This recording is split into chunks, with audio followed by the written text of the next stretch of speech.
When you learn how to consistently believe in yourself and show up day after day after day after day, people around you will start believing you. Driven Mofos, welcome back to another episode of The Underestimated Entrepreneur. For those of you who don't know who I am, I'm Michael Mojo, founder of Mojo Human Performance Institute, where we focus on business optimization, lifestyle optimization, and mindset optimization for driven mofos. And the reason why I do these episodes is that most people waste their life, and I just don't want you to be one of them. Now, most people want others to believe in them, but they don't believe in themselves. It's almost counterintuitive and backwards and back to front. I meet people every week where they say, you know, Michael, my family don't understand, or my family don't believe in me, or my husband doesn't understand, or my wife doesn't understand.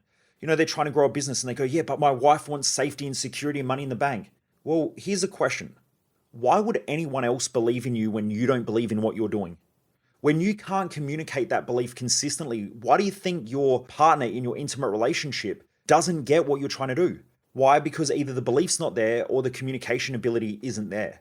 When you learn how to consistently believe in yourself and show up day after day after day after day, people around you will start believing you. I hear this all the time. People want society to believe in them, but they haven't done anything to believe in. All people around most people see is them giving up.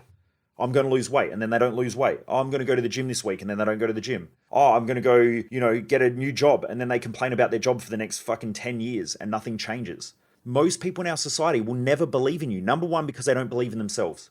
Number two, because they don't have a reason to believe in you. Why would they back a horse that has never won a race? When you start winning, people believe in you. People want you to keep winning. At the same time, they'll get jealous, but they want you to keep winning because they understand that you're going to keep winning. Now, this happened to me when I was younger. I always knew I was bound for greatness. I always knew that there was something greater I wanted to do in life. At school, teachers never saw it. Maybe there was one or two or whatever that maybe gave me a bit of a sympathy vote. But very rarely did anyone at school ever see what I had the potential of becoming. I got forced to sit in class and I hated it because I wanted to move around. You know, I don't know whether I'm ADD, ADHD. If you look at the symptoms, I've got them. But, I couldn't sit still. I wanted to go out and play and run amok. I wanted to connect with people. I was always the class clown and getting in trouble. There were some subjects I was really, really good at and excelled in, but they were ones that really highly stimulated me as a person. So at school, I was never believed in. I don't think I was by my parents either, and at home. I had that challenge. And then when I became a diesel mechanic and I said that I was going to leave to become a personal trainer, everyone thought that I was a fucking joke. And in fact, some of the guys who are probably listening to this podcast now are doing some of my events who I did my apprenticeship with. So we did our apprenticeships together to become mechanics. And I asked them, I said, how did the guys, when I left my apprenticeship, what did everybody say? And they said, mate, they thought you were a joke. They thought you were an idiot. Like they thought you were a loser. Now have a look back. Okay, 20 years on, where are they versus what have I done? Now, it's not saying that, all of them haven't done well, but a lot of them are still stuck. They still hate their job, they hate their life, and they haven't moved on. The ones who have coming to my events, they're the ones that I'm currently working with, those diesel mechanics who have started their own business and have grown their own business and have the courage to go out and do their own thing, which has been fantastic. I love the fact that I've been able to help them. But my point is that most people never believe in you. Why? Because you haven't given them a reason to believe in you. Okay, and then when I left to become a personal trainer, my mum cried. She cried. If you just stuck at it for 10 years, Michael, if you just stayed as a diesel mechanic for 10 years and went up to the mines and worked, you'd set yourself up for life. She couldn't see the vision that I had inside my head. But the more I worked at it over a 3 or 4 year period, now all of a sudden she starts seeing the results. I started getting published in magazines. I had clients who won different awards and things like this. I was getting job offers from other places. Also, I was making good money. In fact, I was making more money than my parents at that time. And so they started to see the results. So their beliefs started growing. But even then, when I quit as a personal trainer to work in the mental performance space or the mindset space and started running events, I went and told my mum, and my mum cried again. Michael, if you just stick at being a personal trainer, like you're doing great, why would you leave? Why would you leave?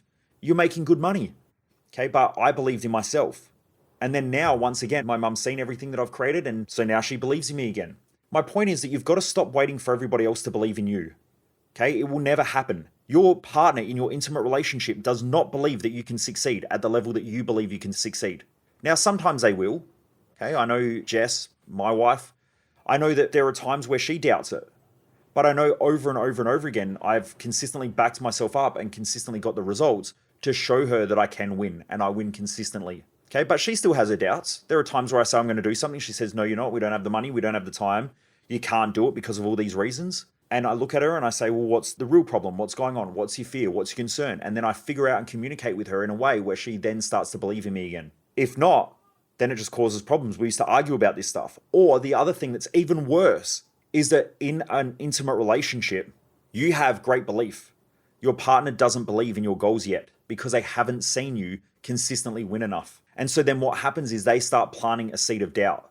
That seed of doubt then infects your own mind and starts rotting you from the inside out until eventually you dull your own flame and you become the person that they don't like anyway, which is the person who's uninspired, who's average, who's just given up in life, and you just cruise through. You got no real goals, no real ambition. You're just doing what everybody else does. That's not attractive. That's not fun. That's not the reason why they started dating you or probably went out with you in the first place. But you really have to be aware of these patterns. I see it over and over and over again, where someone goes out and they start a business, and they start a business because they want to achieve, they want to set their family up. They want to build a great life and have a great relationship. And then over time, their partner keeps doubting them. You know, they complain about money. They complain about, well, you're working all the time. You shouldn't work so much. You're tired. Maybe you need to take a couple of days off. You know, the business isn't good. Maybe you should just go get a job. And they start planting all these destructive seeds inside your own mind. The day that you give up on your goals is the day you've lost the game of life and you've just become another mediocre, average person. See it happen every week. Every week. Okay, now your partner thinks that they're helping you. They don't realize what they've done is they've slowly rotted your brain from the inside out. You have to have stronger beliefs than everybody around you. You have to be in an environment with people who inspire you. You have to be in an environment with people who want to push you to succeed. You're not going to like them sometimes. Most of my clients don't like me sometimes because I push them and I hold them accountable to what I know they have the potential of becoming. Not what they tell me that they're going to do, what they have the potential of becoming. I remember sitting down with one of my clients. Now, he was worth a couple of $100 million. I think it was about $800 million at the time. And I said to him, when he was worth $72 million, okay, so he was worth $72 million, and I sat down with him. This was over 10 years ago. And I said to him, you're going to be my first billionaire client. I worked with him for a couple of years, and then we went our own separate ways and did our own separate things.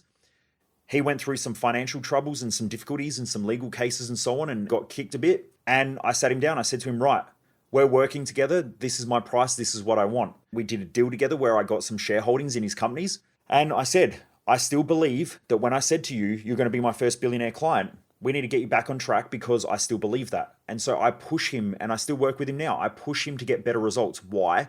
Because I see what he has the capacity of becoming.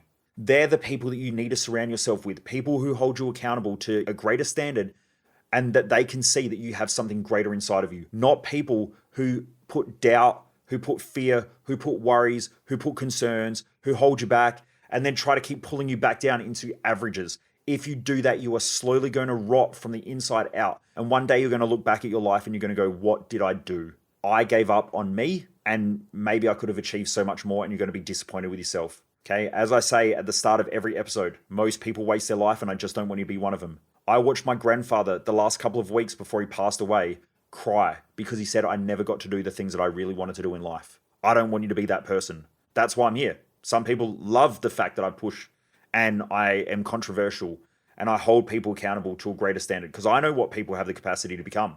Okay, but you need to surround yourself with people like that. You need to make the commitment to grow, to learn, to be better in yourself, and to make sure that you retain that belief, because the day that you lose it is the day that you lose the greatness that you have within inside of yourself. So never, ever lose that self-belief. And if you're not someone who wakes up in the morning and believes that today you can have a better day than what you had yesterday, and you're not working towards it, then maybe you've given up. Maybe you need a bit of a tune-up. Now, everyone needs a bit of a tune-up. Okay, cars need a tune-up. You need a tune-up too. And we all do.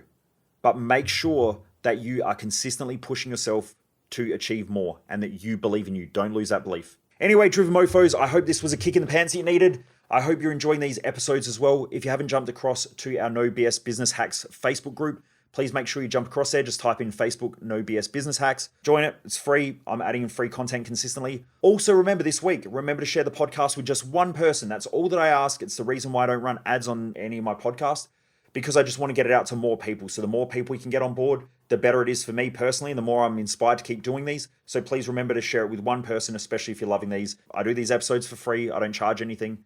I just want to do it to make sure that people keep achieving. So please remember to share it with just one person, one business owner, or one person who wants more out of life. Anyway, Driven Mofos, have a great day. Keep kicking ass. And I look forward to joining you once again on another episode of The Underestimated Entrepreneur. Most people waste their life, and I just don't want you to be one of them.